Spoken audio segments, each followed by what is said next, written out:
Kojo. Yo, Oh, what's happening? episode 2. Yes, sir. How you feeling? I'm feeling good, man. Ready to, you know, shoot the ish with my mans and You can say it. That's what's up, man. It's we skipped a week, but that's okay. It's given me some time to kind of think through that same question I asked last time, which is like, why us? Why are we doing this? But then I began to think, well, shit, everybody's doing something, and I think what's more important is focusing on the thing that you always talk about, which is authenticity. right. I hate giving you credit, um, but it's probably why we've been friends for so long, because I can admit when truth is being spoken. So I digress. The real today is about what I wanted to talk about last week, but we postponed on it, which is this interesting topic of what it means to be a man. And this podcast, again, thank you for anybody who's out there listening. It's called Black Men Speak, and we are 2 black men speaking today about this topic. And it's a I think just as much as a question can be answered by anybody with a really specific and concise way, I think it's also a rhetorical question too. Mm-hmm. What it means to be a man, like um in today's age. I mean, the last conversation we just had was about the LGBTQ community and Chappelle's perspective on all that stuff. And people are fighting for their identities, and it's real out here. But I think all that aside, I think there's room for us. We identify as men. We are men. We have lots of ideas and thoughts on various topics. And I want to go macro with this, at least in the beginning, and then drill down and just to Right. kind of tease a little bit of what we'll be talking about today, one after the other. We're going to touch on this topic of fatherhood and how it influences manhood, and then mental health, and this term we all heard when we grew up, which is man up. And then lastly, the term a real man, which ladies use all the time. So we'll unpack that as well. So in my mind, when I think about what it means to be a man, I think the cop out, but the truth is it depends on who's asking and who's answering.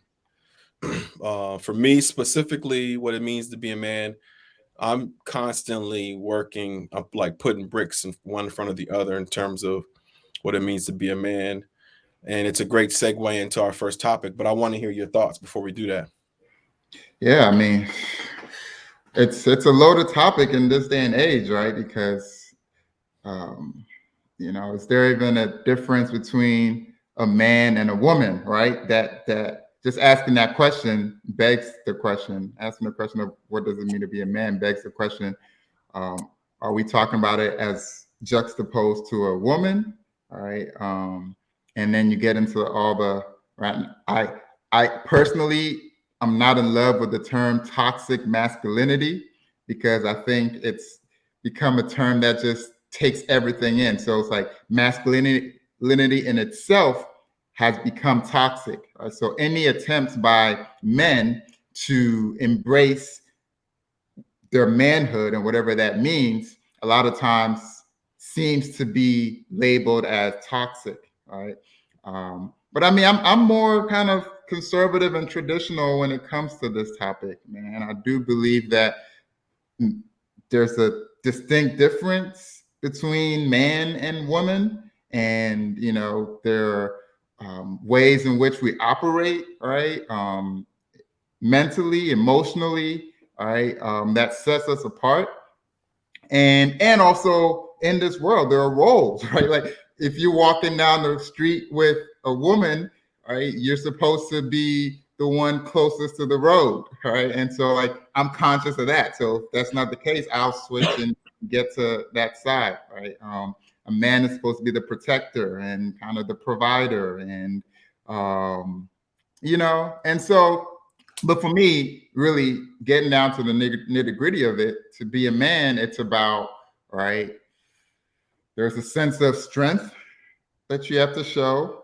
There's a sense of honor, right? A lot of times we talk about your word is your bond, and he's a man of his word. We don't usually say she's a woman of her word, right? I think it's something that's associated with men, saying they're going to do something and actually doing it, and being a man of their word.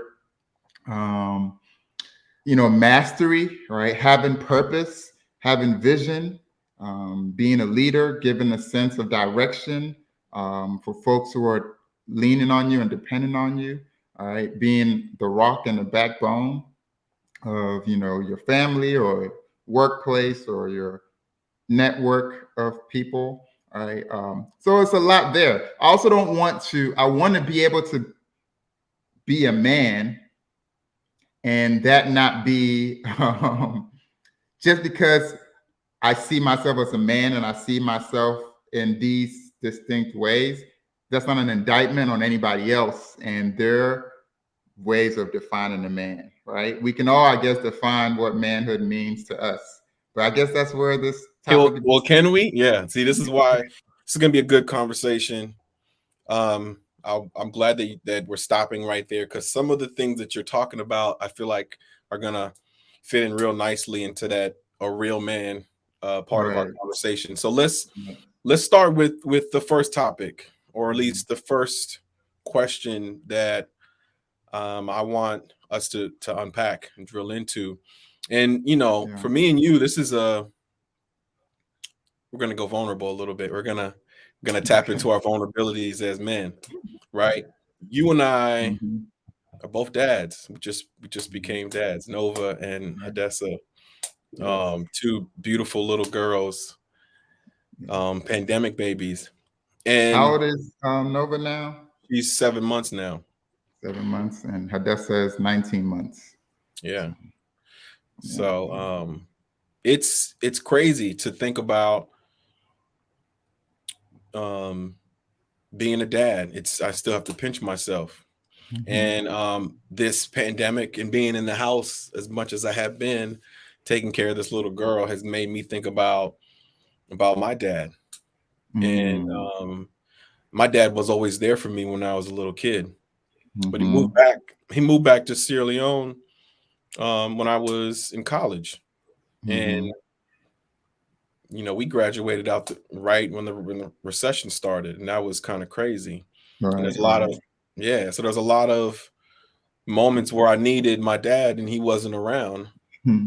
because he elected to move back to Sierra Leone. So I'm always thinking about how the relationship with your dad influences if you're a man or boy becoming a man. Yeah. How does that play into and influence what you become? And I think it has a huge I think it plays a huge factor in Yeah. what you think how you're supposed to show up in the world as a man. What do you think, man? Yeah, man, that's so real, man. Like, I didn't grow up with my father around. I met my father for the first time when I was 22 years old. And up until that point, I was trying to, have a positive spin on it. So I was like, I don't need my father. I got my heavenly father, and God is my heavenly father. So I'm good, And then when I met my dad, it was such a surreal experience.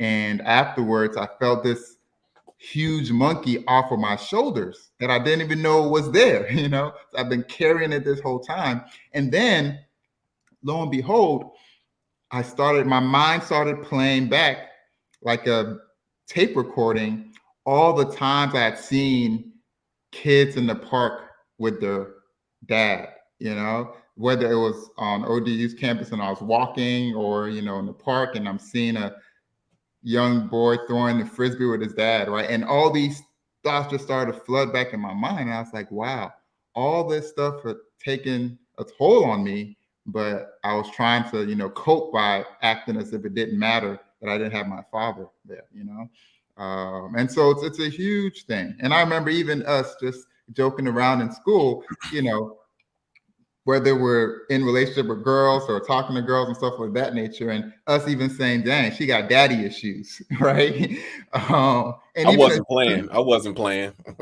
Some but people as thought. young men in high school, even the fact that we were saying that, right, is instructive. We realized that she could have benefited from having a relationship with her father, and it shows that she didn't, right? And likewise with us, I'm sure, right? I'm sure there were things that we did in relationships and ways that we moved that show that those guys did not have close relationships with their father. They didn't have the guidance. And so it's huge. And even at this point, I'm 35 years old now, and I'm realizing all the lessons that I missed from having a father figure to mentor me and teach me certain things and, show me the game. So I'm not just going off of my own mistakes, and I can, avoid certain traps and pitfalls, right? So it's huge to have a father in your life. And so, but I think the positive thing for us is we see that now. And so I think it motivates us in being a presence in our children's lives, and,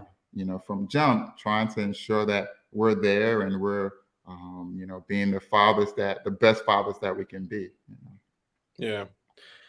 I this past summer was kind of, it's like emotional roller coaster for me because what was it? Damn, time flies. My dad and my brother came to visit, Mm-hmm. and my dad hadn't been in America for like, I don't know, it's like 15 years or something like that. Mm-hmm. And so I'm getting this time with my dad and my brother, and I'm like, and they're with me for a week, and I'm just thinking to myself like, man, this is an opportunity for us to catch up. Right, What I right. came to realize is my dad is a quiet dude, and he doesn't have much to say. I mean, unless his friends call him, and then he got a lot to say. So, but then he left, and then he moved. Then he went back to my brothers in Mhm. Maryland, and my dad actually had to stay longer because the flights weren't moving like Right, that at a particular right. time. So my Mhm. brother had my dad in the house for months, and Mm. I'm asking my brother how everything's going, and it's like my brother can't crack my dad. My dad is just kind of. I think there's this culture. There's this culture. I don't know what it's like Yeah, in Ghana, but yeah. it's your kids are your kids, and you don't really talk to them like that Right. on that level. And my Yeah. brother's grown, and so Mhm. and myself, we want to have these real conversations, and didn't get to have those with him. And so this summer, when Nova was born, I'm starting to want to know more about my dad's history, and I Mhm. can't get him to talk about his history. Mm. I start to talk to my mom and my stepmother, and they're basically saying similar things too. And then there's some family stuff that came up that my dad didn't articulate to us. And I'm like, damn, this dude is not talking. He just has nothing to say. So I begin to start thinking about legacy. I don't Mhm. even know my history in terms of my dad's origins, and I don't Right. know anybody from his side of the family. Wow. And I start to think about all this stuff as I have this name that's from him. Yeah, And I yeah. learned that my dad's last name, my dad was adopted. My dad never told me that he was adopted. Wow. I learned Wow. this from I learned this from my mom, you Wow. know. So I don't even think you knew this. No, I didn't know that. Yeah. So Wow. I have all these answers because I'm a researcher and that's what I do. Mhm. But it's part of it's part of the reason I am the way I am, because people get mad at me and get frustrated by all the questions I ask. But the Right, right. questions have come about because maybe nobody Yeah. was there trying to give me game. I had to explore some Right. shit on my own. You know what I mean? So Right. everything Right. happens for a reason.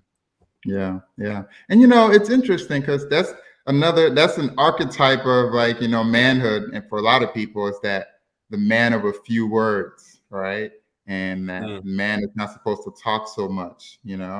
Um, yeah. and so even with kids, when You hear parents talk all the time, the difference between their daughters and their sons when they pick them up from school. You ask your daughter, how was school? How was your day? And she has, paragraphs to say. You ask your son, how was school? Good. Yeah. Did you make any friends? Yeah. One word answers. Yeah. And I don't Mhm. know. I don't know if that's endemic to who we are as men.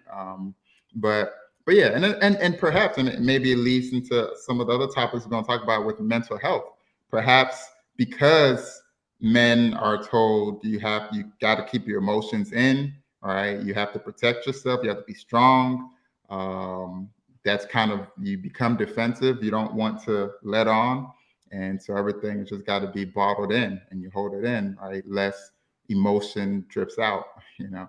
But no, it's real, man. And I think we have to be able to break that cycle and still be men. I did sometimes we go too far the other way, right? Where it's like, because certain men are like this and they're men of few words, and we don't think that's how it should be, then we just spill all the beans. Or because men are supposed to be vulnerable, now we're just so vulnerable, we're just like oversharing, or maybe even overly emotional, which is not becoming of a man, right?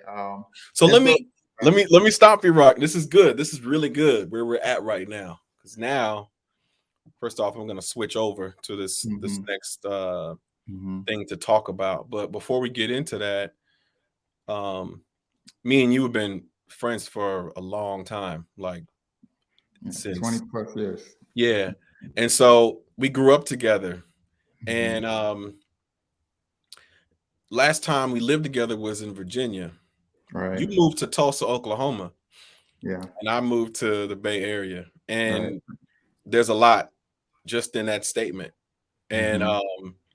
like coming out here, I've come to question everything. And when I'm Yeah. listening to you, you're talking about gender roles in a Mhm. way that lots of people subscribe to. And for me, coming here hasn't necessarily made me think in one particular way or the other, but it's given me this opportunity to have a vantage point that I think few people have. And so, Mhm. like when we talk about, for example, when I was in grad school, I was an emotional wreck, Mm. and there have been moments where I would just start, I would cry just from how frustrated I would be about everything that's happening. And then Yeah. if then a couple months or a year or so later, I remember I was having a conversation with somebody, and they described me as sensitive, and the way I felt about it when she said it, I was like, "Damn, that's how you feel." I was like, "And you about to say it to my face?" And so, um, sensitive there's a really negative connotation around that. But I think about me speaking my mind, being an Mhm. emotional, like passionate person. Right. But me and you have always been the people that have a lot. That's why we're doing this fucking pod or this YouTube show, right? Mhm. Um, and we can be put in this box of chatty, Right. but um, I'm bringing this up because it's like, who's the arbiter on what too much is or isn't? And this term of sensitive or emotional or whatever, these things that aren't always associated with men, have been weighing down, I think, on people. My dad is one thing. I think that's cultural beyond just, I think it's like African Mhm. culture.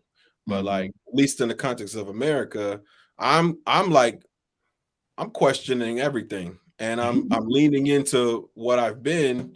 And if somebody calls me sensitive every now and then, um, I'd rather say my piece than bottle it up, and then So it's just me kind of being more comfortable with myself, and I'm bringing this up Yeah. as a way to get you to think through what we're talking about when we're talking about too much in one direction or the other. Yeah. And I guess that's a good question about who's the arbiter. And I think it's going to keep coming up in every topic we talk about, right? It's like, who's the arbiter of X, and a lot of times too, it's like, it changes based on where you are. When we're in high school, The arbiters are maybe our friends that we want to see us as cool and respect us.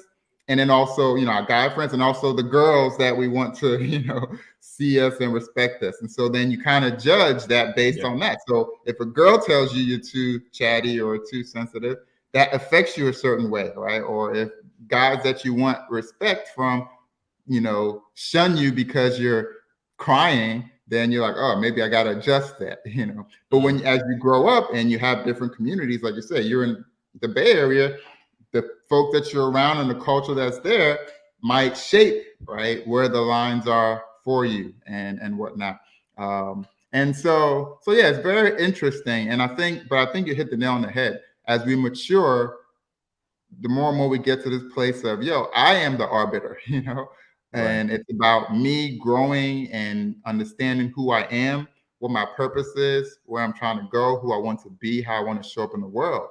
And if you're comfortable with crying, all the time or whatever, at the drop of a dime, that's cool. If you're comfortable with being the sensitive person and embracing that, that's cool, right? And if it's working for you, that's what's up. Now, if it's not working for you and you're like, man, I keep crying and I want to stop, then we have to talk about it, right? So it's all about, does it work for you, right? Does the way you show up as a man in the world work for you, and are you comfortable with that? Regardless of whether society at large accepts it or not, right? Does it work for you and you're cool with it?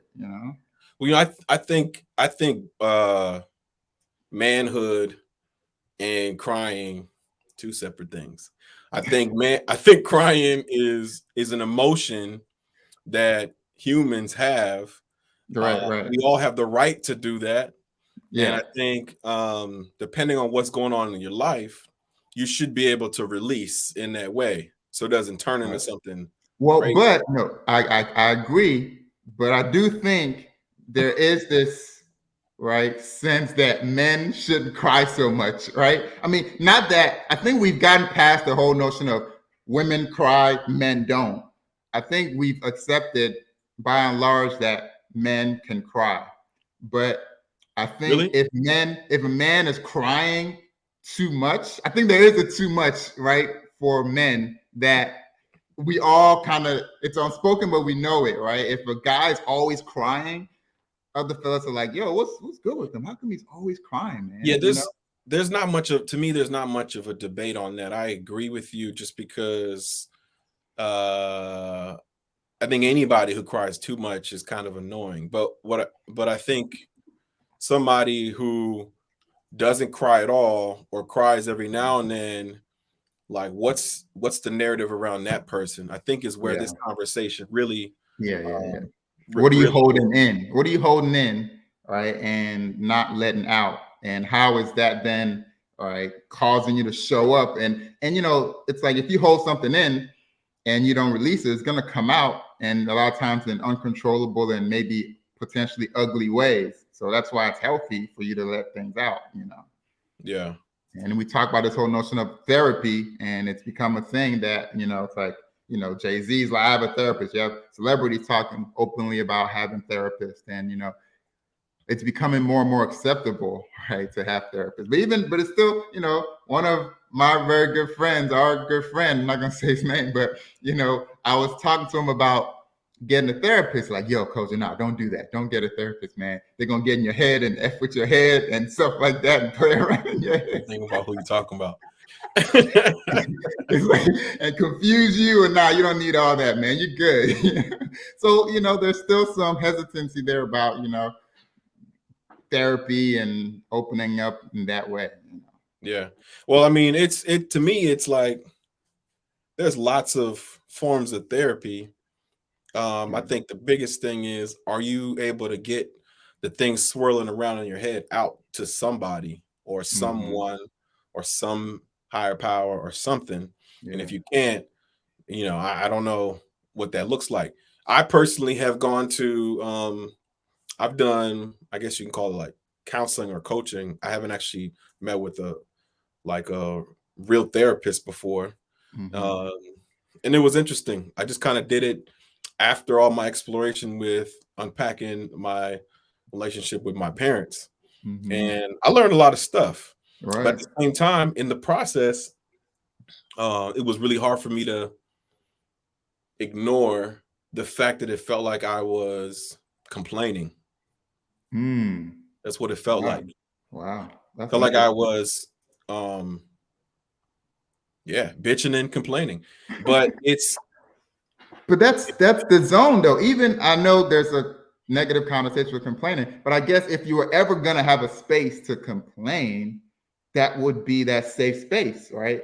To judgment-free zone. Just let it out, you know. yeah, And then hopefully their expertise is to get you back to you, because at the end of the day, that's what it's about. You can complain about all these different things in the world, but they're really dealing with you and helping you to understand how all of that is shaping you and you making sense of it, and what are you going to do to then, right, be able to go out there and show up in the world the way that you want to show up in spite of what's happening there, because you can't the only thing you can control is you.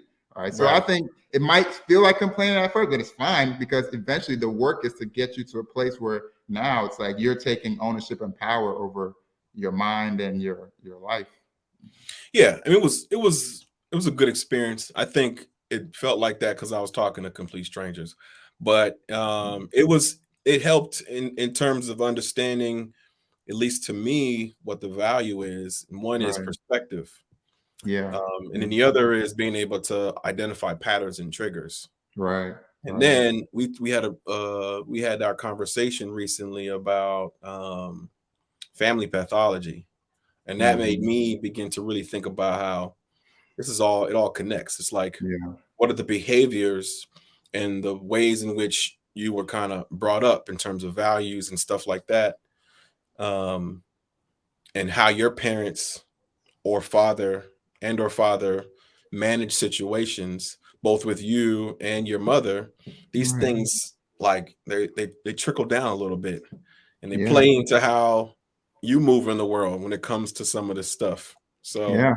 Yeah. No, I was just talking to someone, and I was telling them that, I was, my mom had me in the States when I was 2 years old. She sent me back to Ghana, and I lived with my auntie from age 2 to 10. And I called my auntie Mama because I thought she was my mom, because I was so young. And then, when I was 10, I was like, oh, okay, it's time to go back to America, pack your things, let's go. And I never had a chance to mourn that. And so in 2012, just after graduating law school, I was actually in New York, and I woke up in the middle of the night crying, dog. Like, I was crying in my sleep, in my dream, like deep crying. I wake up like that heaving cry, and I was dreaming about being basically taken away from my family and my friends and everybody I knew in Ghana and brought to America, and never having the chance to mourn right. that and deal with that, And so I'm just crying and crying and, letting it all out. And so I've been holding that in this whole time, you Mm, know. And then I'm also realizing, and then later on, I think last year, I was taking a walk, a lot of different things going on in my life, and I was taking a walk, and I came to realize, man, I never really dealt, me and my auntie, who I used to call Mama, we've had a rocky relationship ever since I left. And we've never got to really talk about, right, what happened. And I realized that I have been feeling as if I did something to warrant me leaving Ghana to come to the States, right? Even though consciously that was not the case, but unconsciously I've done that and felt like, man, maybe I didn't do something, or I did something bad to warrant this. And mm. what that has caused in me is this notion that I have to perform in order to earn love, right? In general, And you in saying yeah, in general, I have to perform to deep earn shit, love. And I've deep come shit. to not believe in unconditional love. It's almost like unconditional love doesn't exist. Like, not with your family, not with your, intimate relationships, not with your friendship. Like, Kojo, if you don't perform, if you're not smart, and I remember, no shade to my mom, and I forgive her and all that stuff, but there was when I first came, my first report card was 5th grade. Now, mind you, I've just been pulled from Ghana. I'm in this new strange land. I have this thick accent. I don't understand my American friends and teachers. They don't understand me. And my report card comes, and so like it's not that great. Right? And my Mhm. mom was like, "What is this? What is this? I thought they said you were smart. I thought they said you were smart. You know." Wait, how old were you when you heard her say that No, to I you? was 10 years old. Yeah. You know, and so but that sticks with you, right? And so it's like it's this notion of, dang, like she's about to send me back because she don't think I'm smart enough, right? You Not know, good enough. she only brought me here because she thought I was smart, and now that she figured out I'm not smart enough, she ready to get rid of me. Get out of here. Yeah. And yeah, man, we can laugh about it now, but those are real things, and it affects how you show up in the world. Sometimes there are positive aspects to it because it's probably influenced my work ethic and my drive, right, to be successful, to work hard, to get the best grades, to win and be successful, but at what cost, right? At what cost? And I think it showed up in ugly ways too, where I'm not accepting of love that somebody might be trying to give me, right? Or I'm suspicious, of people because I think they're trying to take advantage of me, or all these things. So it's important to like unearth all these things and be able to deal with it and see the truth underlying it all, so you can actually move in the world in healthy ways, right? So it sounds like you're saying that well, I mean, I'm thinking about this question right here. Has it Mm-hmm. ended man up culture? I would say no, but it's probably because a lot of people, I don't even think, know what mental health is. I think it's not a common thing in people's households. It's talked about a lot on TV, but it's still, even to me, sometimes feels a little murky in terms of who gets to own the mental health thing, episode, or whatever, right? Like Mm-hmm. Rittenhouse is claiming mental health issues, or Mm-hmm. the dude from January 6th who had like the little furry hat with the horns. I forgot whatever his Mm-hmm. name is, Mm-hmm. claiming all that stuff. And some people use it when it's convenient. All right. And then you think about, I think about my parents. I think about lots of people, just especially from our community who struggle, like real Right. shit. And this idea of basically just saying, hey, um, mental health, give me a day off, that doesn't exist for some people. I'm not saying that that's the reason why we should dismiss the term. It's just it's people's reality, and I think the term "man up" is, it transcends just the Black community, but I think it impacts ours in a way that it doesn't others. I Yeah. feel like. Yeah. No, that's real. But also, zooming out, like it's a tough world and a harsh world, and I always say we may not be living in caves anymore, right? But we're not that far from the realities of when we lived in caves, and we're fighting for resources, and we're trying to protect ourselves against the elements, and we're trying to protect ourselves from other people who may have nefarious intentions against us and the ones we love. And so part of the whole man up thing is there's this desire for men to serve a particular role in the world, all right, which is to protect and to, do all these different things that, traditionally we did. But now it seems as if we're so far away from that, so it becomes murky. Um, and so part of that, even the man up thing, sometimes comes from women, all right, telling men to man up because I need you, and so yeah, so I mean, it's an interesting thing to think about, and perhaps mental health advocacy shouldn't necessarily end man up culture.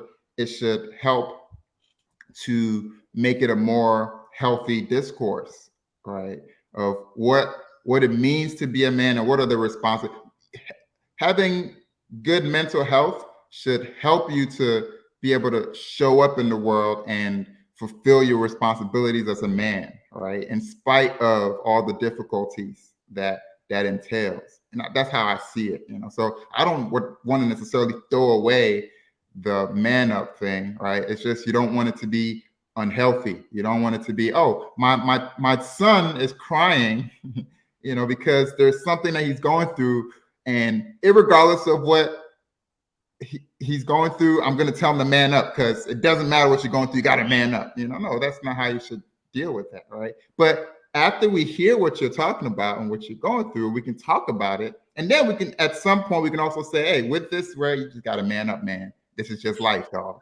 You know. So you know, my beautiful wife, we have lots of conversations about this stuff. She was raised in an environment where she always got the opportunity to like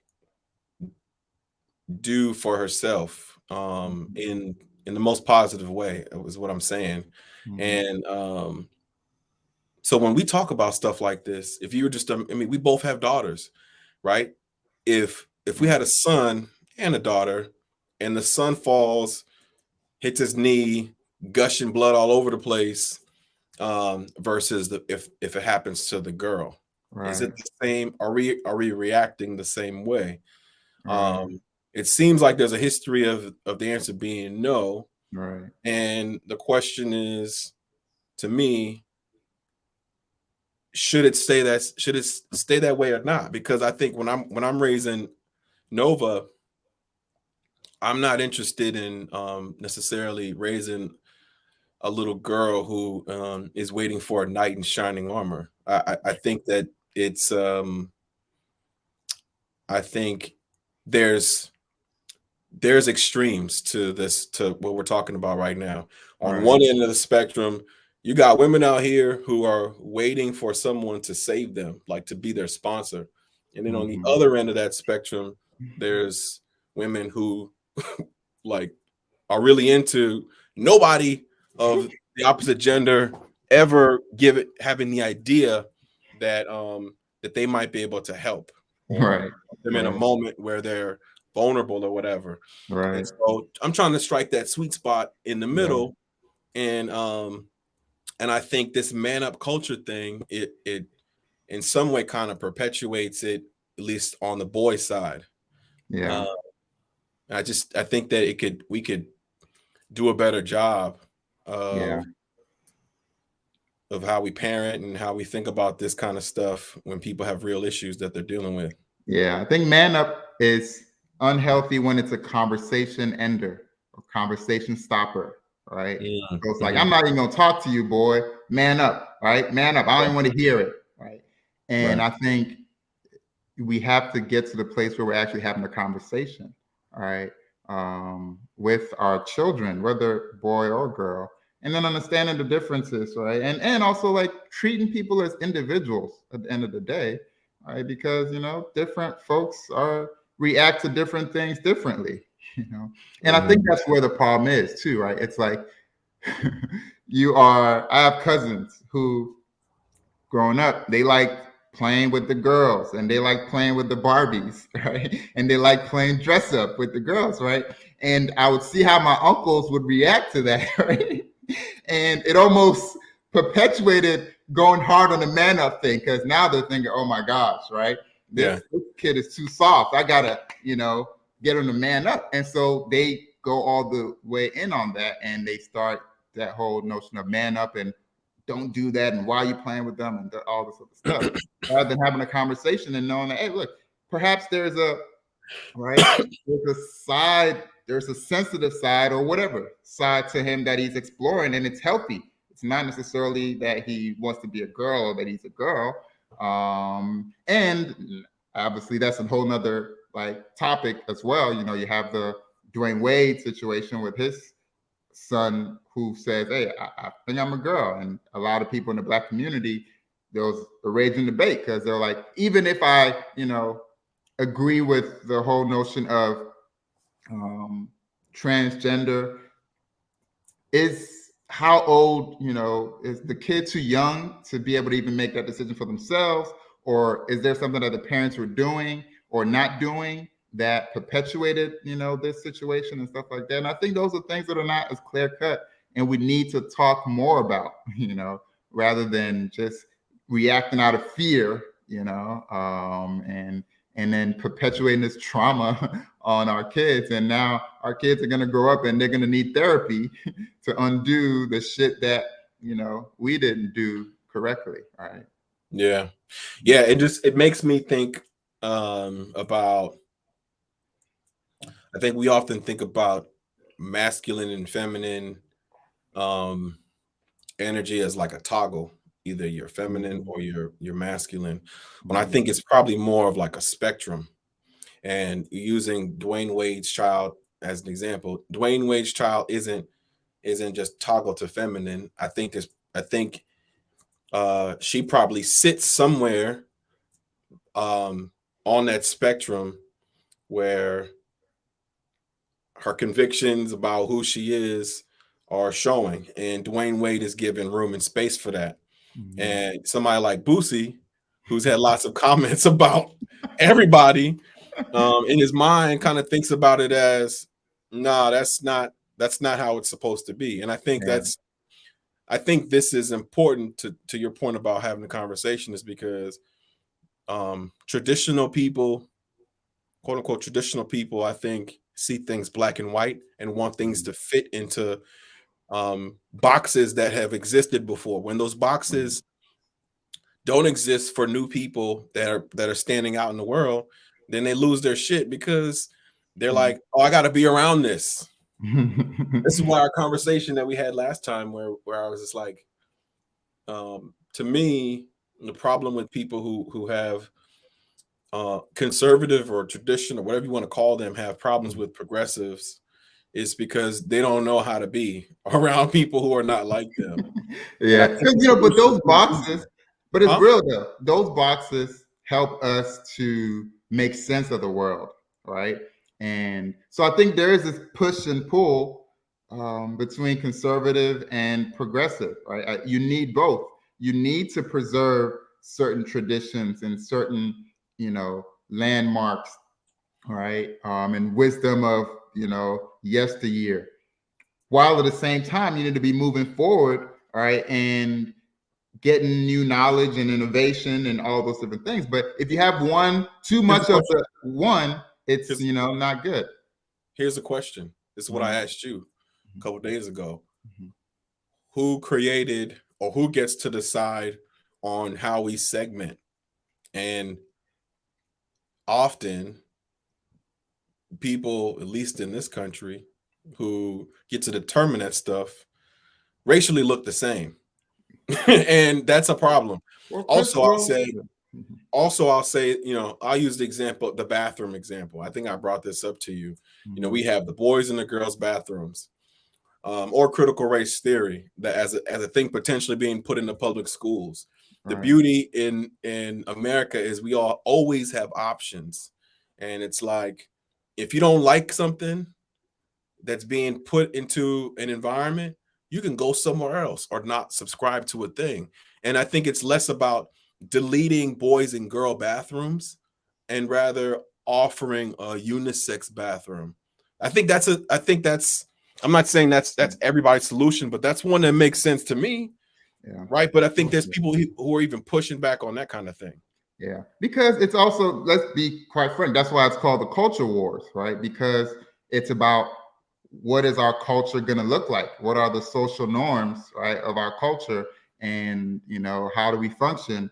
And yeah, and it's riddled with power. I mean, who gets to decide? It's whoever has had the power up until now, right? And so all of this is part of that negotiation of power, all right? And folks that have been outside of power gaining new tools and gaining power and pushing back on the historical, right, forces of traditional power. And so there's this power struggle going on, right? And so you have to, but the thing is, you don't make any, for me, I'm like, just the screaming at each other from, left and right doesn't actually work, and it doesn't get us anywhere. So for me, I usually sit in a place of trying to understand things from different people's perspective and then coming at them from their perspective to try to help shift them, and you may not shift them all the way, but maybe you can get them to move a little bit, right?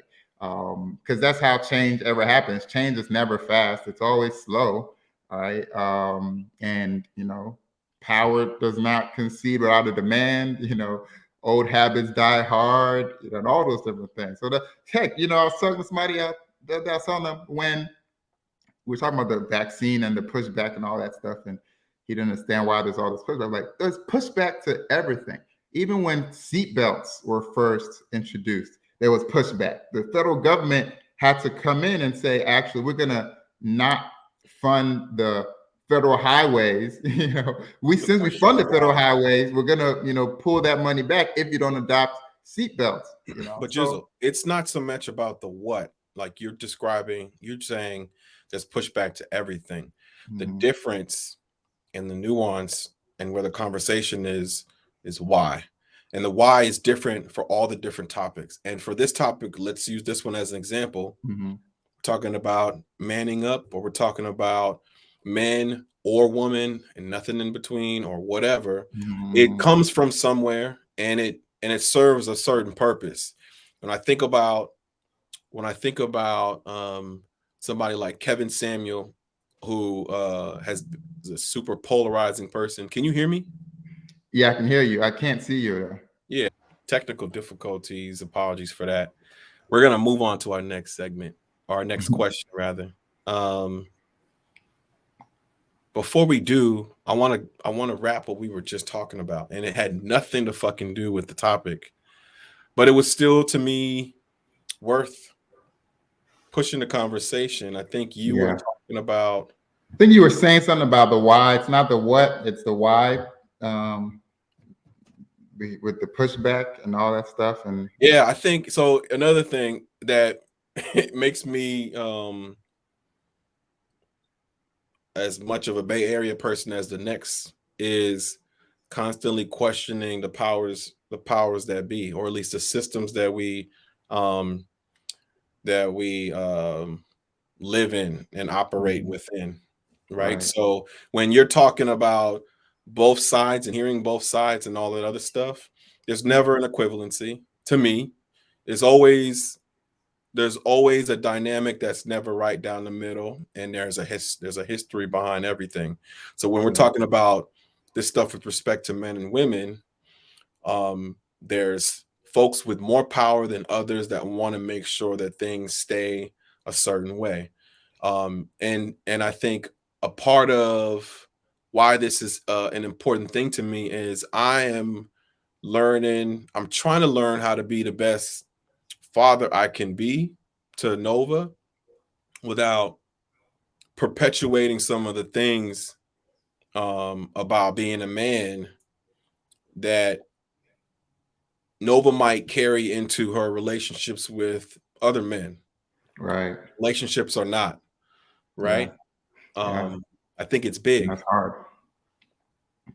Yeah, I don't have the answers. I just know that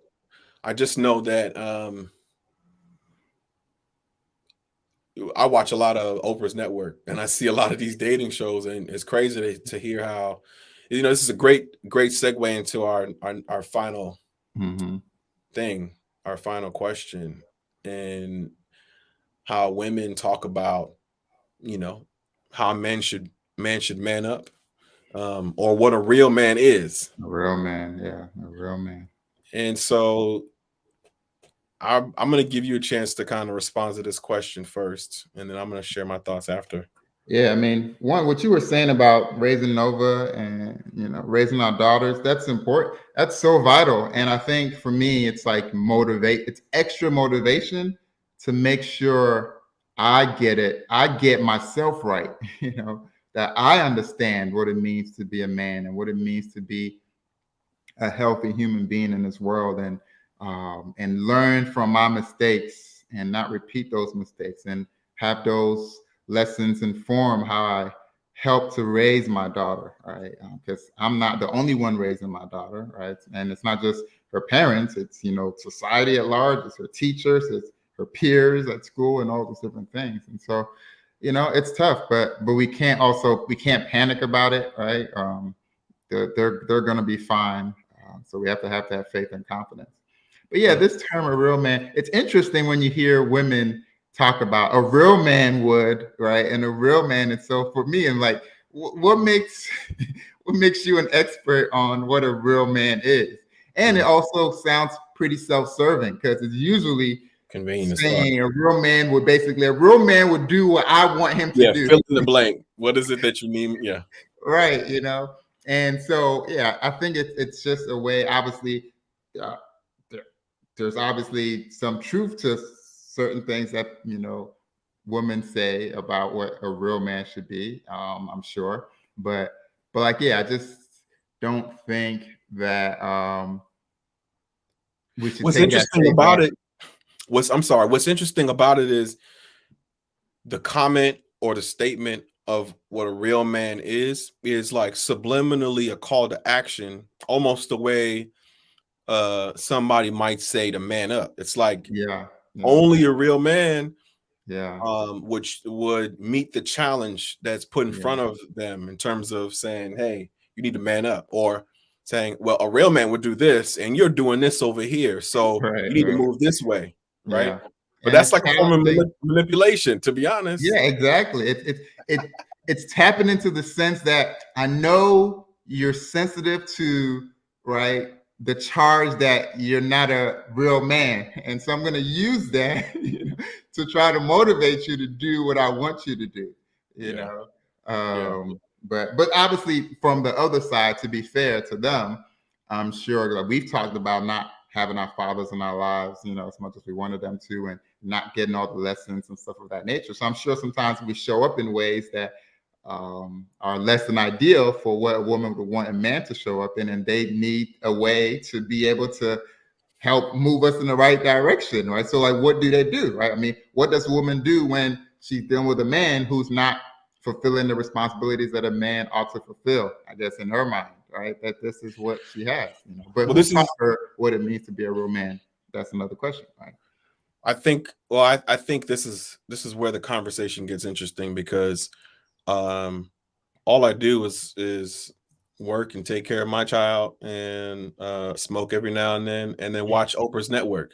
And when I watch Oprah's network, there's so much good stuff on there, and there's so many different types of black relationships. And Mm-hmm. what I've come to learn is that there's lots of modern women on those shows, but then there's also kind of traditional women, like, stay at home, etc. And Mm-hmm. then there's the men. And Mm-hmm. both types of women have a certain expectation of what men are supposed to be. And Mm-hmm. generally, it's being the breadwinner, or making a certain amount of money, a certain level of status, and all that other Mm-hmm. stuff. Right. And what I've come to realize, though, is, man, all of this, I think the reason why I'm speaking specifically on black relationships, because the lines are sort of really, really rigid when we talk about gender roles, it seems. The expectations are never, or seemingly often not, in alignment in terms of two people who are deciding to be together. So what I'm saying to you, this is my argument, this is my take, and you're welcome to respond. Mm-hmm. I think um, there's no wrong way to show up in a relationship if you have a clear understanding of what that dynamic or balance is between you and your partner. And I Mm-hmm. think I use, for example, this dude named Marceau Scott. He's from like Huntsville, Alabama. He's big on, building an empire in Alabama in terms of like an estate for his family and all this stuff. Works crazy hours. He has like a wife of like 17 years. They have a few kids. And in his mind, he's like, yo, I'm going to play my role. I'm going to go out there and make this bread. And you stay at home and keep our home and take care Mm-hmm. of the kids. Right. It's like, this is what we signed up for. And now you're trying to switch up. Now you want to do all this other stuff. What are you talking about? And some might see him as like being, chauvinist for saying something like a woman should stay in the kitchen. But like, Right. this is who he is. He Right. knows Right. what he wants.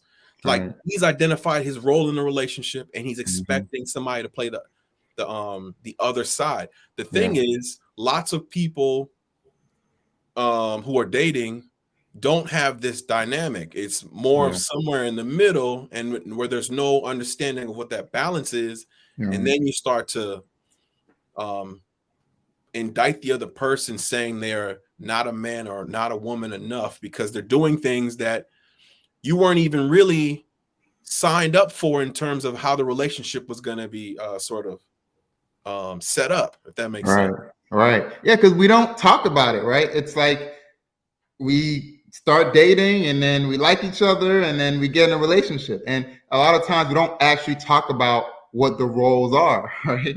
And we just let it go. But I'll bring this up. I remember when we were in college, I think we would ask this question about um, do women want the man to come already like set up, right? He has his car, he has a job, he has like, and then that, or do they actually want to build with the man? Mm-hmm. And I remember our friend Amber, right, used to be like, no, like, these men don't want to settle down. They always have this excuse that they don't want to commit because they want to get their stuff right first. They want to get the money right before they commit. How about you just commit to a woman and the right woman, and you build together, and y'all build together? That's beautiful. It's beautiful. Uh-huh. And now, dog, I'm actually at the place where I'm like, that don't work. You know what I'm saying? That don't work. That builder relationship obviously can work with some people, but I think by and It large, works in college, I guess. yeah, by Yeah. and large, the expectation is still that no matter how modern women become, the expectation from men is still that we're the provider, we're the protector, we're the priest, the prophet, right? We have to be making a certain amount of money. We have to be bringing in, certain amount. Oh, it's almost as if, to be quite frank, a lot of women want this modern idea of the woman, right, and equality between the sexes, but still expect men to keep their traditional roles, Yeah. right? And so it's interesting. It's not like, oh, equality of the sexes, so we'll take on the benefits of that men have had over us, and we'll also take on a lot of the BS that men have to go through as well. All right. They're not, asking for that too. Right. That's not coming with equality. It's only equality with the benefits, not equality with, a lot of things that they would rather not do. So it's interesting. But I think you're right about you have to talk about it and you have to be on the same page about it. Right. Yeah. Yeah. To me, it's about um, what concessions are you willing to make if you want your relationship to be a certain way, Mm-hmm. right? So, like, if you are into your entire paycheck being handed over and you're working 60, 70 hours a week, but that means that your partner is not, you know, that's something that you have to consider. And Right. I think the bigger, at least the meat of what we're talking about right now is, all right, whatever this, I've heard this term modern woman a lot from the Kevin Samuels and such, and even from yourself. Mm-hmm. I think modern women have existed for a long time. I'm talking about like college Mm-hmm. educated black women have been, doing their thing. And we know lots of them who still talk about the struggles of, like finding a good relationship and how do you go Mm-hmm. about doing that. And Right. it's like the the ambition and the drive and the things that brought them to where they are, in some ways are countering their traditional expectations of what a guy is supposed to be in a relationship with them. Right. And Right. do they want that kind of guy who is, I don't know, maybe not going to take the trash out or or who would prefer to cook and take a day off to watch the kids while you have an extra day to go out. I mean, these are the things that we don't really talk about, but I think it's because we don't know how to date for real. Because I think the Yeah. type of questions we ask each other are basic. And Yeah. Yeah.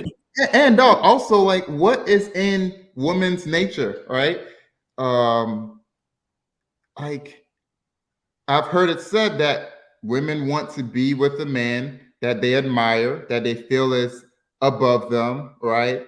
And they don't necessarily want to be with a guy that they look down on, for instance, right? You So talking the about height? more, You talking about height? no, not even height. Well, height can be a micro, cosm of that. But just in terms of, if I go to college, I get my grad, you know, degree. I'm making a certain amount of money as a woman, right? Let's say I'm making 90K as a woman. Do I want to go and be with a guy who's making 40K or 50K, right? I think a lot of times it's tough for women who go up in, salary and professional social status to find men, because they're looking for men who are either equal or making more, right, or even more successful than them, right? And so that's the thing that you run into. It's like, oh, a real man is making more than I am, kind of thing. Or if you are willing to go with a man who's making less than you, are you gonna charge them with not being a real man, right? When they are doing certain things that you feel like, when maybe they're the one that's cooking, or they're the one that's, taking care of the kids, or all these different things. So it's just interesting. And I think it's important to know. One of the things that I realized, when you have a child, there are a lot of things that come out of you that you didn't realize was there. And it's for men and women. Like, when I had a child, all of a sudden, like, my protective instincts, kicked into super drive, right? And I think for women, it's the same thing. Once they have a child, I don't think I've heard a lot of women, once they have a child, say, "Man, I found my purpose when I had a child, and I don't even want to work anymore." I don't want to spend as much time at work anymore, or even especially in the first months, or even the first year of having a child. A lot of women's like, "I do not want to go back to work. I want to be with my child. I want to raise my child." I think it's crazy that we don't Are have these are paid these maternity Tulsa leave. women you're talking about? These are women in general. There's a lot of women, right, all over the place, man. It's real. It's Oklahoma real. women. No, it's very real. And so I think part of it is knowing yourself, and knowing who you are and what you're about, and then being able to communicate that while you're dating, or communicate that with your partner, so that you're on the same page, and you're also not manipulating each other, right, with these terms in order to try to get what you want. So But that's where we're at, and that's what is probably going to continue to happen. I don't know how it changes, because all of this stuff that we're talking about is connected. I think we take on some of the patterns and behaviors of our parents in terms of what we see as a respectable option in terms of somebody who to date, our understanding of what manhood and womanhood is, and all that stuff.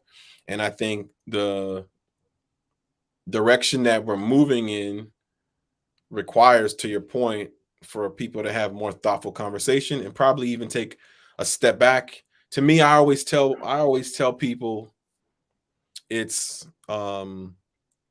it starts with self, that mhm. introspection, Yeah. which lots of people aren't really interested in doing. A lot of times, I'm even talking about specifically women, because a lot of times they feel like it's what guys are doing. And I think that that's interesting, because I feel like guys are very conscious of their limitations and their problems. Mhm. And like, a guy knows if he's short Mhm. and he can't do nothing about it.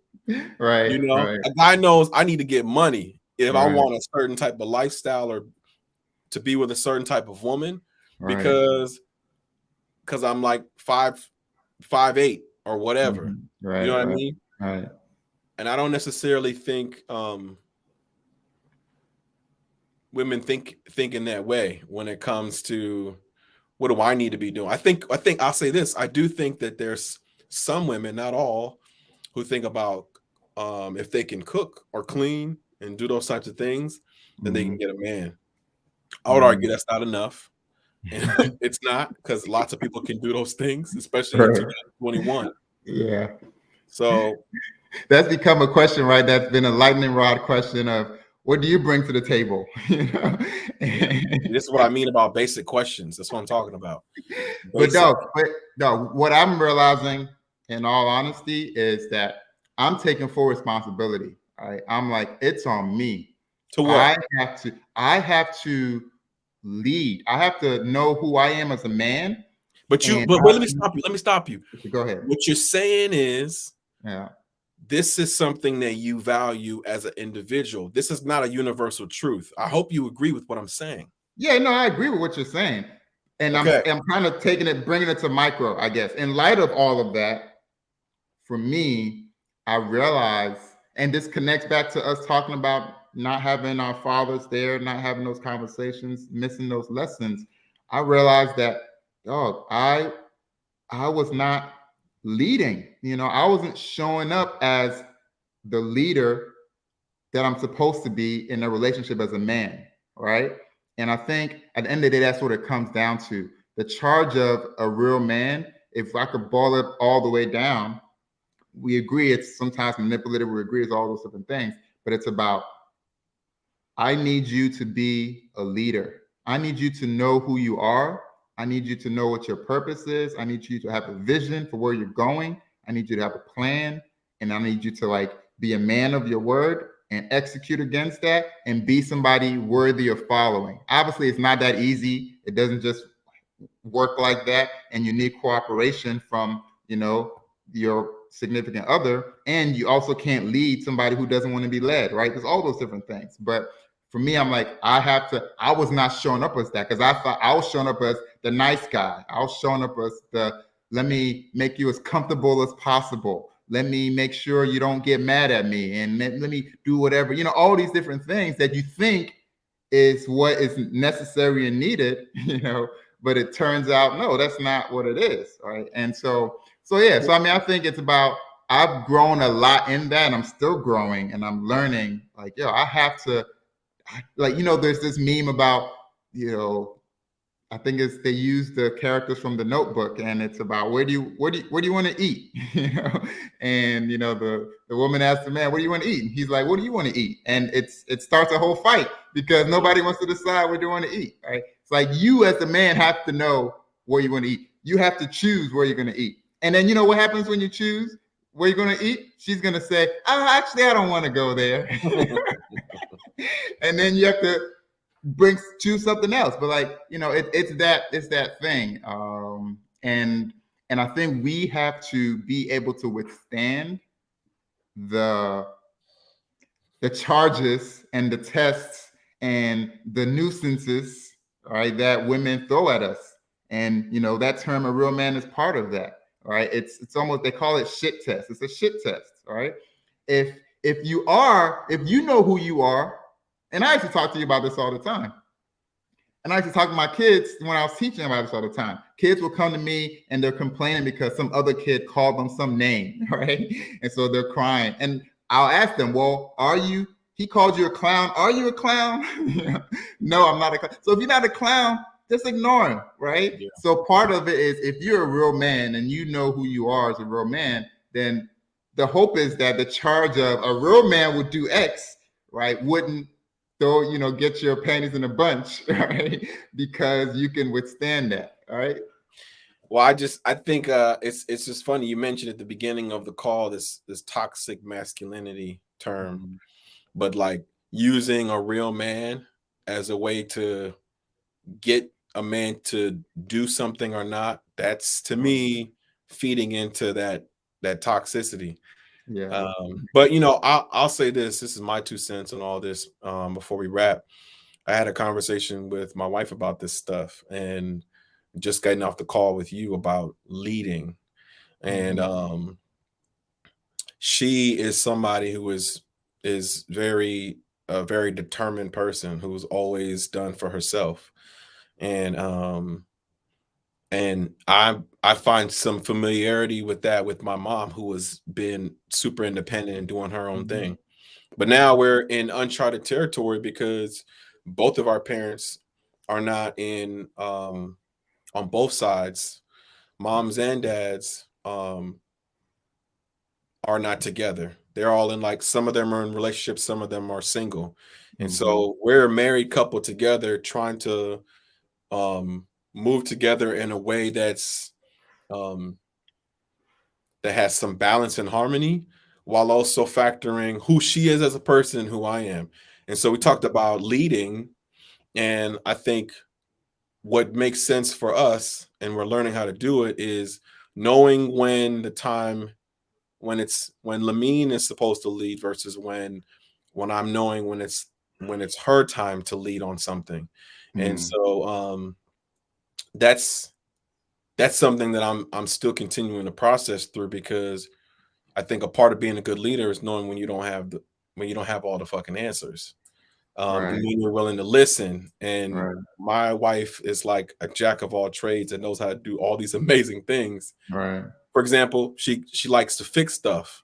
Right. She's a midwife, so she uses her Right. hands to, like, suture up women who have split open from, you know what I'm saying? So, like, Right. Right. I know my skills and I Mm-hmm. also know hers, and I'm not so Right. much of this real man to, like, oh, don't touch the thing, it's broken. I don't know how to fix it. But you do, but I need to read the instructions. Don't touch it Yeah. because I gotta do it. That's not Yeah. me. Yeah. But I actually think that there's real value and power in that, right? I'm Yeah. not trying to Yeah. push No, back on what you're saying. I get What you. I'm getting at is, like, leadership in today's world, in Mm-hmm. terms of relationship between a man and a woman. There's some nuance there, and I think um, we would all benefit from it if we didn't lean so heavily into fundamentalist mindset of like what a guy or a girl is supposed to be in a relationship. It's just Yeah. extra work to do that, but Yeah. I think it's And it's valuable. yeah. It's about communication at the end of the day For sure, and absolutely, being yeah, clear on that. Because if you're not clear on that, your wife knows how to do all these different things. It doesn't necessarily mean she wants to do them and do them yeah, all the time, right? right. And so that's what can happen sometimes. Is That's I true. can do these things and I've been doing them for myself and now we're together and I keep doing them Right. and because I know how to do them. But now and a lot of black women are starting to push back against this notion of black girl magic because they're like, Really, y'all using black girl, yeah, they're like, y'all using this black girl I magic to never heard put that. That's yeah, because that's they're like, you are overburdening us and overworking us because you think we got this yeah. magic. And it's Where like, yo, I'm tired. I don't want no black girl magic no more. where Right? who are you pulling this information from? Dog, this is like Where black are you Twitter, where are you sourcing your information right now? black Twitter, black social media, Oh, the so you black tapped so you tapped woman. in. Yes, what you Yeah, telling I'm me. You tapped tapped. into all that, All right, man. okay. So no, I'm but coming to it's a you. real thing. All No, right. it's a real thing though. It's like and it feeds it. It's part of the whole notion of black women are like 5 times more likely to die during childbirth, right, than any other race. But and all the mistreatment of black women within our um, you know medical system, healthcare system, because doctors are less likely to believe a black woman when she says she's in pain, right? Because there's this notion that, oh, you're strong, you I can know take all it. the I know I'm yeah, You I know know all all that because your wife yeah. is in that, right? So I think that's the trap for me. That's part of where I fell into that, where it's like, because you know how to do all these different things and you're doing it and stuff like that, I don't even know when to step in, right? Or sometimes I feel like I don't even have the space and capacity to step in and do certain things, right? Or perhaps I didn't, grow up, with my dad in a garage changing oil and all sort of stuff. And maybe you did, right? Right. But just because all these changing don't mean right you want to do it. And also, quite frankly, imagine even the optics of it, where I don't give a the fuck car about breaks optics. down. I don't give Huh? a fuck about optics. Well, I'm just saying Listen. though, that's the thing. You cannot give a f about optics, but sometimes it feeds into it, right? Especially if somebody's frustrated, that's the low hanging fruit if they want to insult you, right? So yeah, man. I mean, I do think, and leadership isn't about doing it all, but it is about like there's no such thing as a 50-50 relationship. I realize, right? Think about it in terms of like corporate governance, right? A lot of companies that fail have if you have co-CEO, they show a lot of times you're headed for failure, right? Because it's all good when you guys agree on everything. Where should our headquarters be? Where should our sales department focus on? But what I want to make happens when sure I want to make sure you're making a separate point, because I think if you're alluding to something that I said, what I'm talking about is this, because right? we're on the same page. I Yeah, agree yeah. with what you're I'm making an saying. additional point, I guess. I Okay. guess I'm making an additional point, not to confuse your point, because it can seem as if it's like um, oh, like sometimes I lead, and sometimes she leads. But even that, there's got to be a certain structure to it, an understanding of that. All right. It doesn't just happen naturally. Sometimes we think it's just going to happen naturally. All right, but it just doesn't. Yeah. And I think there has to, and I think this is where perhaps gender roles come in, and people are uncomfortable with that. But I think it's for me, I'm coming to realize there was wisdom in saying the car has to have a driver. Doesn't mean this person is going to be driving all the time or doing all the work. The company has to have a CEO. Doesn't mean that person does all the work or even makes all the decisions. All right. But there's somebody who's the leader, and they determine what the division of labor is. Right. They lead when there's conflict and we have to resolve it. They do different things. Right. Because if not, then that's where confusion comes in. Right. And that's where sometimes the lack of accountability comes in, because it's like, oh, well, who's going to do that? Who's going to do this? Who's going to lead? Who's going to, all right. And I think that should fall to the man, all right, unless you determine otherwise, that perhaps it should fall to the woman, if and So you're okay with it. with me, with what you're talking about, and this is probably where we differ, and this is again, I think, to the environments that we're in.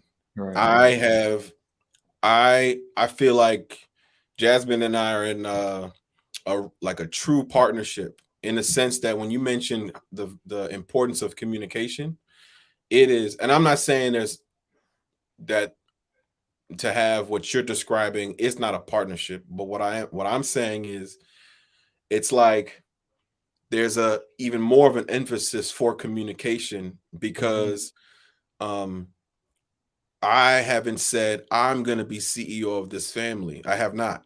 What I have said, at least told myself, is she and I are, so it's kind of like running a business, a small business, mm-hmm. and we need to, just as much as we need to know like how we can fit or contribute to the business, also learning what it looks like to defer, and also having the conviction and having the courage to bring up and say things that need to be. It's just like, bro, it's funny. It's just like me and you. I realized that when we were doing trust, you were in a CEO role, but in my mind, you weren't no CEO. To me, in my mind, I was standing right next to you. That's why We're you're like so we're like in, disrespectful. huh?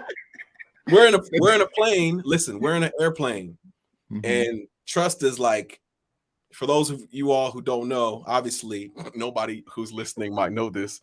Trust is this nonprofit slash student organization that this guy and I started a really long time ago. But a part of doing that was um, having a collaboration in a leadership sense. And to me, we're like in the sky in a plane, and yeah, you might have the steering wheel at one point, but I might have it later, and we're constantly checking each other. That's how I Right. saw it, and I think Yeah. that's how Jasmine and I have these really important conversations about stuff. Like, for example, we're thinking about put how we're going to go about putting Nova into childcare, and she's ready to pull the trigger on a particular place. And for me, I'm like, I don't have enough information for you to get my blessing, and we need to talk through that. It's not like Lamin has the final say, but we need to work through this conversation to make the best decision for Nova. Right, right. But what happens when, and I understand that, and that's what it has to be. But even within trust, all right, when we get to a place where You was We're the at top dog. loggerheads, huh? You was the top dog. You hit the gavel when it was a. No, I'm just saying, right? And part of my failure in in certain instances in trust was refusing to see myself as the Mm, final decision maker, right? And this whole notion of, oh, democracy and let's have consensus and all that stuff, and we can talk and talk and talk and talk and talk for hours, and that's fine. A lot of times we're successful in being able to convince and persuade and arrive at a sensible decision that we all can get behind. But what happens when we're loggerheads and we just don't see eye to eye on this, but a decision has to be made? Who makes the decision? And in trust, it's Kojo, right? And so apply that to your relationship. What happens when you and Jasmine have talked about this stuff over and I over could again, but you just have a difference of opinion? I could easily answer that question. So like there's at my company we talk about decision making all the time. You brought up a perfect example when you say census, um, building consensus on something to make a decision. That's Mm-hmm. apparently the worst way to make decisions about anything all the time. But on Right, the other end of that, on the other end of that spectrum, is like dictatorship, and right, right, and we don't have that in our company. We don't have that in this house. right. But there is room in the middle if we're talking about something that has to do with the kinds of vaccines that our baby's going to get at a wellness visit. Um, who the decision maker is one thing, but the I would say the more important thing is if there's somebody between the two of us that has expertise or has an understanding or insight into what the decision is, that's the person you defer to, right? So Understand. my wife is a midwife. We Right, went through the list of shots and she's right. telling me, give me all this information. Who am I to be like, oh, I don't like vaccines, so we're not. You know what I'm saying? Because that shit is Right. real out here. No, I understand that, Lamin. So I understand that. So I'm not even talking about those instances. I'm talking about the instances like Like the what? president, like the president of the United States. It's like, yo, we want to go get Bin Laden. We have this window to get him, but we have to go at nighttime, and there's only a 51% chance we get him. There's a 49% chance that the soldiers get captured and killed. Da, da, da. And half the room says, "President, let's not go." The other half says, "Let's go." Da, da, da. And he has to make a decision, right? It's not a thing. So we know the expertise. We've taken all into consideration, but Yeah. somebody has to make a decision. Who Yeah, makes the decision? you're making a point right now Yes. based on a structure in which we have a top person, but right now I'm Yeah. just trying to say this is where we differ. I'm just trying to say when you go up to the altar, Uh-huh. you're not standing on a pedestal and your wife is down here at the bottom And that's or not what right I'm in front of saying. her. Hear me No. out. Okay. Go It's ahead. not about, I'm not trying to put words in your mouth. All I'm Okay. saying is from how my brain, Yeah. listen, this is the beautiful thing about this conversation. Before we wrap, this is the beautiful Yeah. thing about it is when we had a conversation this summer and we came to the conclusion, it's like, damn, both of our dads were not in our lives at a crucial time as men. And so I'm right now defining with my own convictions what it means to show up for my family as a man. And Mhm. I'm not about to subscribe to some universal truth or idea of what that is, Right. especially when this real man term is weaponized to make me do shit that I don't necessarily want to do anyway. Right? I'm not about to take you out to dinner and then buy food for everybody who you know just because that's what a boss does. No, I'm not doing that. You know what I'm saying? Um, so I'm what I'm trying to say is to me, what what I feel good about is clear expectations and really solid communication and the idea of there needing to be one person making a decision really just depends on some factors that don't necessarily mean we both have to agree like right down the middle, but then on the other end we we're not making decisions without the other person's input, because those both exist, and I don't think that those necessarily yield the best results. Yeah, So no, and I get you, and I'm not even trying to talk. I'm kind of narrow. I was trying to narrow it down to that specific scenario, and I do think that's probably going to happen maybe like 1% of the time, all right? But I think it is important to answer that question, all right, and to have clarity around that in a relationship, because it speaks to the dynamic of the relationship. And I do think there's something about, man and woman nature in relationships that that question being clarified helps to, like, set the right frame in a relationship, because I do think you kind of want to have this sense that, hey, um, I know this is my particular role. It's like you're in a particular mindset. I remember I know what going you to, mean. so I know like, what you mean. And I just yeah, had a conversation with Jazz about this. And here's the thing about, here's why I really fuck with Jasmine, is as much as she is about, women can do just as much as guys and all this other stuff. She also is not like someone who doesn't think about, one on one between her and the guy who breaks in the door versus me and that guy. She's not about to square up with the guy, right? So like we talk about this stuff, like, right, let me yeah, do this. You go into the room, yeah, like that yeah. stuff.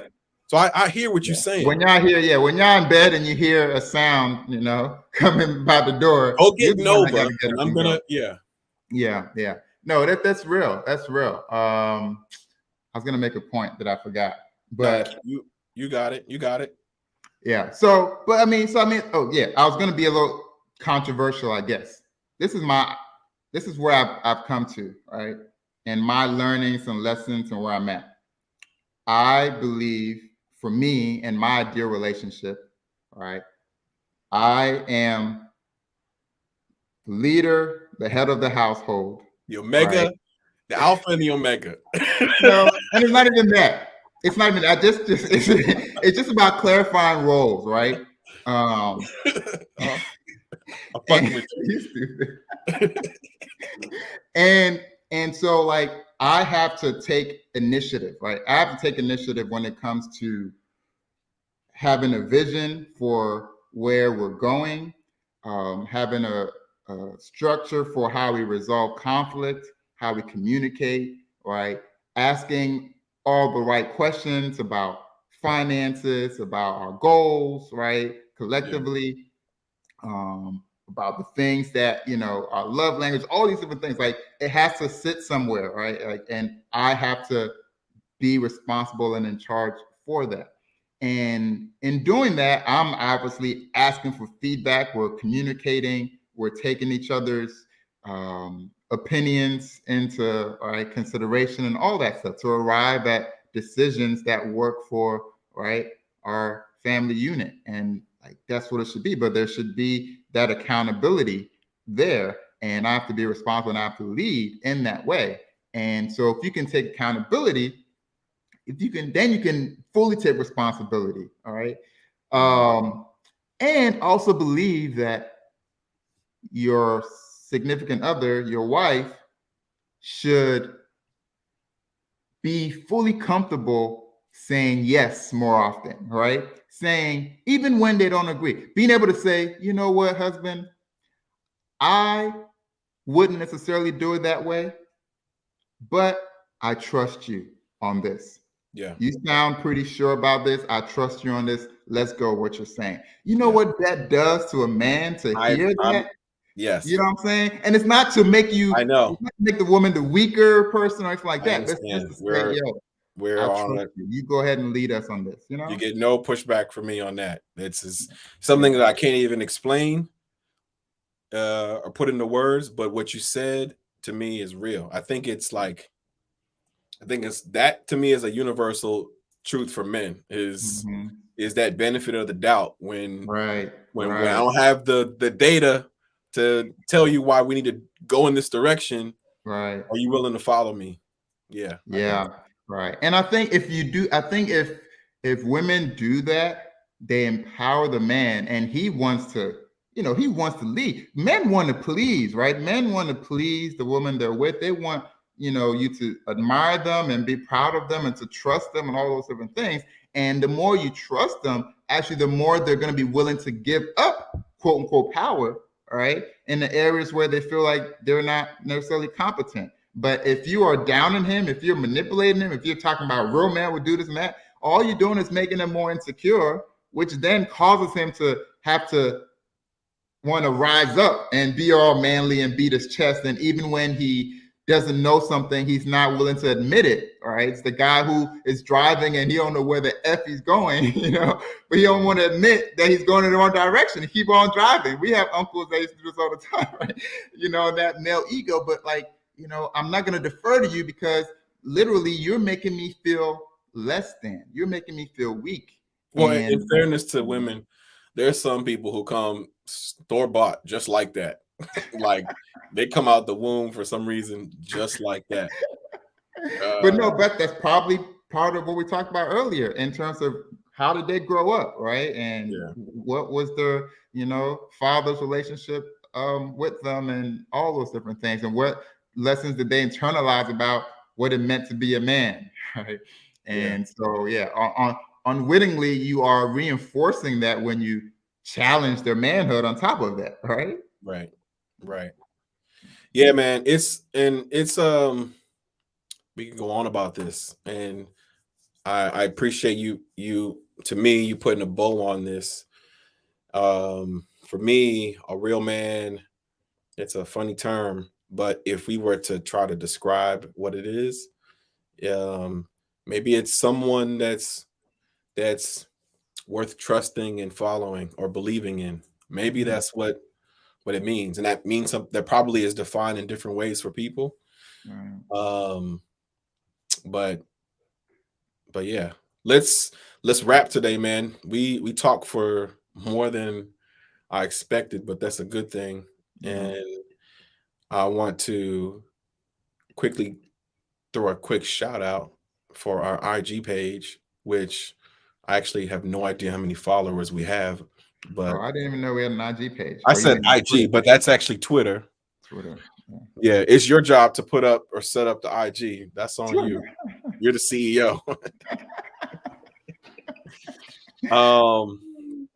And yeah, of course, go ahead and like, comment, and subscribe to our YouTube page, Black Men Speak. Probably hard to find because apparently there's another Black Men Speak, but you'll find us if you look hard enough. And it's not about who did it first, about who did it best. Of course, exactly. That's why we didn't change the damn name. But yeah, what you got? Any final thoughts before we sign out? Man, I guess no. I mean, I think we covered it all. We're not experts. I mean, the beautiful part about all this is that it's a journey, and you're learning, and I'm learning, and I'm realizing more and more all the lessons that I missed growing up, and so I'm not gonna. One, I'm not gonna make any excuses. All right, but two, I'm gonna acknowledge the fact that I missed lessons and that we need fathers and male figures and role models in our lives to teach us this stuff. We don't come into the world as real men, we have to be socialized into it and learn from the mistakes of others, right? If not, we're going to have to learn from our own mistakes, and that's very painful. And I've made a lot of mistakes, and I'm trying to learn from that. I've read a lot of books, man, and because of that, I've been able to sidestep some pitfalls. But shoot, that ain't enough. You're gonna eventually step in it and make mistakes. But it's fine as long as you're awake and you're aware and you're willing to be humble and correct yourself and not let pride and ego get in the way. But then also stand up for yourself, right, when necessary. And trust in yourself. And I do think we have instincts that we have to trust.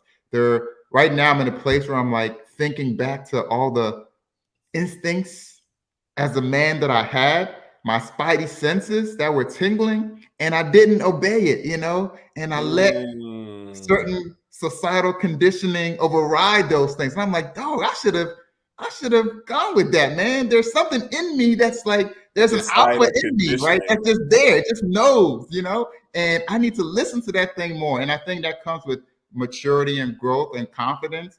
And you have to Mhm. trust it and you have to listen to it. Just like women talk about women's intuition, right? I think men have a certain kind of instinct.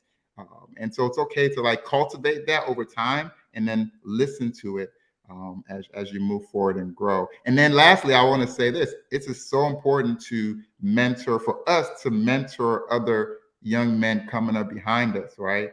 And ensure that they're getting some guidance, and we can have that empathy of, I didn't have that. I wish I would have known this when I was that age. And so let me reach back and share some game with some fellows that are coming up, so that we can build better men for the future.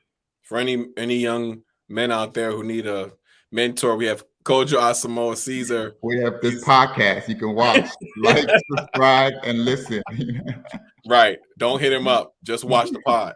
No, but I'm always open I'm to, like, playing. when people email me or to ask, and that's why even look, I could go without sharing on social media ever, for real, for real, even though that's hard to believe. The reason I share so much on social media is because there are people who are listening and watching and taking. I have cousins, who've been paying attention since I was in college, and they tell me all the time how helpful my journey is to them.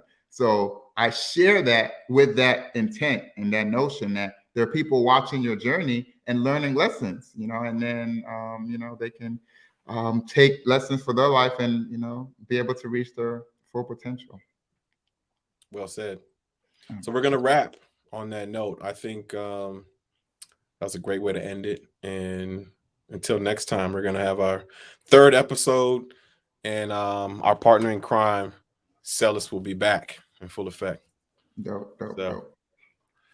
I'm gonna Awesome. catch you on the other side. We'll talk soon, man. All right, peace. Peace.